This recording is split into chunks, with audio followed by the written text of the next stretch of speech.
Hello friends, मैं Gautam Kumar best study with Gautam में आप लोगों का पुनः स्वागत करता हूं। जैसा कि हम लोग क्लास प्रारंभ किए हैं बीएसएससी सचिवालय का, उसमें आप लोगों को बायोलॉजी का कुछ टॉपिक आप लोगों को मैं बताया हूं कि क्वेश्चन कहां से पूछ रहे हैं और कैसे पढ़ना है, किस पेज नंबर से पूछे हैं, तो आप लोग उसको भली भांति समझ गए होंगे। उसी तरह से और भी क्वेश्चन है बायोलॉजी में, तो आप लोग को आज केमिस्ट्री के कुछ क्वेश्चन जो मैं आप लोगों को बता रहा हूँ उसको मैं क्वेश्चन को डिस्कस करूंगा और उससे आगे जो एग्जाम में क्वेश्चन और पूछ सकते हैं उसको मैं बताऊंगा कि इसके अलावा और क्या क्या क्वेश्चन पूछ सकते हैं। तो आइए हम लोग चलते हैं केमिस्ट्री की ओर कि कैसे क्वेश्चन बीएससी सचिवालय में पूछे हैं। तो पहला क्वेश्चन है कि प्राकृतिक गैस का मुख्य अवयव है, मतलब प्राकृतिक गैस में कौन सी तत्व सबसे प्रमुख मात्रा में पाई जाती है, सबसे ज़्यादा मात्रा में पाई जाती है। तो ऑप्शन है मीथेन, इथेन, ब्यूटेन और हाइड्रोजन। तो इसका आंसर जो होगा मीथेन होगा। पहले मैं यहाँ पर सारे गैस की लिख चुका हूँ, आप लोग देख सकते हैं जितने भी गैस हैं अगर इसी से संबंधित क्वेश्चन आ रहे हैं तो इसी से ही आएंगे। तो पहले इस गैस को आप लोग लिख सकते हैं या मैं आप लोगों को पीडीएफ प्रोवाइड कर दूंगा, लिखने की जरूरत नहीं है क्योंकि यहाँ पर मैं शॉर्ट फॉर्म में दिया हूँ, लॉन्ग में नहीं दिया हूँ, केवल गैस का नाम लिखा हूँ, तो इससे काम नहीं चलने वाला है। मैं इसका पीडीएफ बना करके आप लोगों को दूंगा कि इस गैस में कौन सा मेन अवयव है, मुख्य तत्व इस गैस का कौन कौन सा है। तो पहले मैं गैस का नाम बता दे रहा हूं आप लोगों को।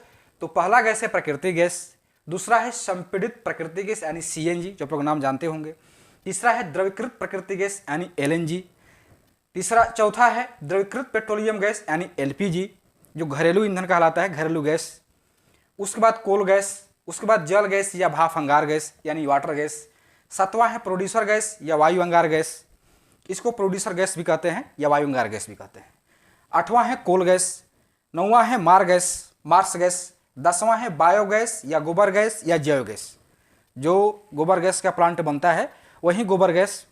उसके बाद 11वां है हंसाने वाली गैस। मतलब गैस 11 गैस में से ही क्वेश्चन गैस से संबंधित कि कौन सी गैस में कौन मेन अवयव है, मुख्य अवयव है, उससे क्वेश्चन पूछे जाते हैं। तो इसमें से ये क्वेश्चन पूछा है कि प्राकृतिक गैस का मुख्य अवयव क्या है। तो हम पीडीएफ बनाकर आप लोगों को देंगे कि प्राकृतिक गैस का मुख्य अवयव क्या क्या है, उसका सबका बना कर देंगे आप लोगों को, इसमें कौन सी गैस मेन है। तो फिलहाल आप लोग इसको अभी देख लीजिए और क्वेश्चन को देखिए, क्योंकि इतने सारे अवयव को लिखना यहाँ पर बोर्ड पर मुश्किल है, क्योंकि ये छोटा है और समय भी ज़्यादा लगेगा और छोटा भी है। इसको ध्यान में रखते हुए मैंने ये सोचा है कि आप लोग इसका पीडीएफ बना करके आपको दे दूं, तो आप लोग आराम से उसको पढ़ सकते हैं, याद कर सकते हैं। अब दूसरा क्वेश्चन देखते हैं, बायोगैस। यहाँ पर देखिए बायोगैस आ गया, यहाँ पर प्राकृतिक गैस है, यहाँ बायोगैस है। बायोगैस का मुख्य अवयव क्या है, तो यहाँ पर देखिए बायोगैस है। बायोगैस कहाँ है, देखिए यहाँ पर है, बायोगैस कहिए या गोबर गैस कहिए या जैव गैस कहिए, इसमें कन्फ्यूज नहीं होना है कि बायोगैस दे दिया, कहीं कहीं गोबर गैस दे देगा, उसी को जैव गैस दे देगा। तो तीनों का एक ही नाम है। तो बायोगैस का मुख्य अवयव क्या है, तो बायोगैस का मुख्य अवयव इसमें भी मीथेन है। मीथेन, अभी क्वेश्चन आप लोग देखते जाइए, क्वेश्चन का आंसर आप लोग देखते जाइए, ज़्यादा दिमाग लगाने की जरूरत नहीं है, क्योंकि इसलिए अभी तो मैं केवल गैस का नाम लिखा हूँ, इसका मेन अवयव क्या क्या है उसको मैं आप लोगों को दूंगा। तो इसका हो गया मीथेन।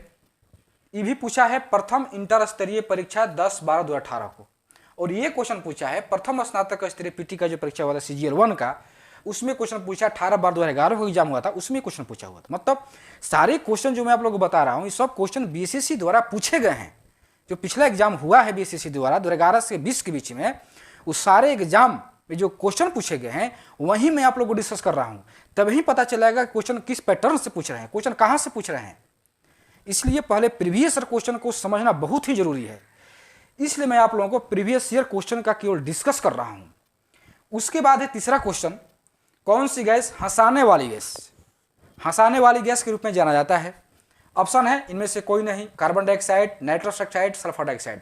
ये क्वेश्चन पूछा है प्रथम इंटर स्तरीय मेंस का जो एग्जाम हुआ था 25/12/2020 को, उसमें क्वेश्चन पूछा हुआ है। तो इसका आंसर होगा नाइट्रस ऑक्साइड। तो इसका भी यहाँ पर है हंसाने वाली गैस।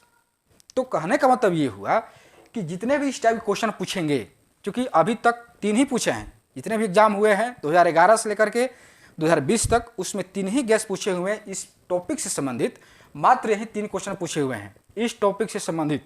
तो हो सकता है कि जो एग्जाम होने वाला है उसमें इतने सारे में से कोई दूसरा पूछ दे, हो सकता है इसमें से जल गैस पूछ दे, प्रोड्यूसर गैस पूछ दे, एलपीजी, एलएनजी, सीएनजी, इनमें से कोई पूछ दे, तो आप लोगों को सारे गैस को याद कर लेना है कि किस गैस में कौन सा तत्व मेन मात्रा में पाया जाता है, सर्वाधिक मात्रा में पाया जाता है, इसको याद रखना है।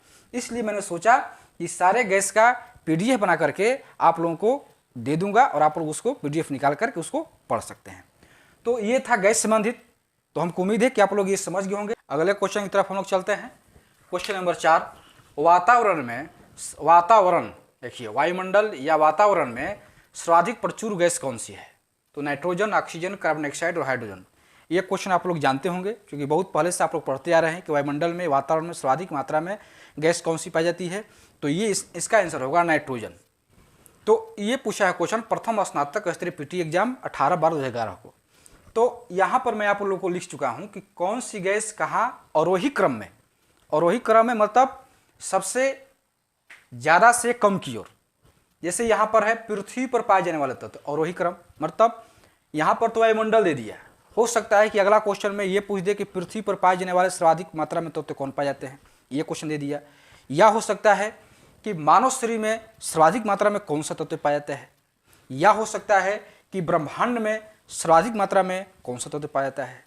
तो कहने का मतलब ये हुआ कि क्वेश्चन की प्रकृति को हम समझ सकते हैं, पैटर्न को समझ सकते हैं और उसी के आधार पर हम लोग अगले क्वेश्चन की तैयारी कर सकते हैं। तो पैटर्न यही है कि वायुमंडल में, वातावरण में सर्वाधिक प्रचुर गैस कौन सी पाई जाती है।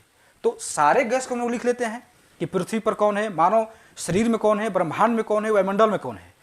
तो सब गैसों का अवरोही क्रम यहाँ पर लिखना संभव नहीं है, इसलिए मैं इसका भी पीडीएफ बना करके आप लोग को प्रोवाइड कर दूंगा कि पृथ्वी पर, मानव में, वायुमंडल में और ब्रह्मांड में कौन सी गैस सर्वाधिक मात्रा में अवरोही क्रम से, मतलब नाइट्रोजन के बाद कौन सी गैस, नाइट्रोजन के बाद ऑक्सीजन होता है, ऑक्सीजन के बाद आर्गन होता है, आर्गन के बाद कार्बन डाइऑक्साइड होता है।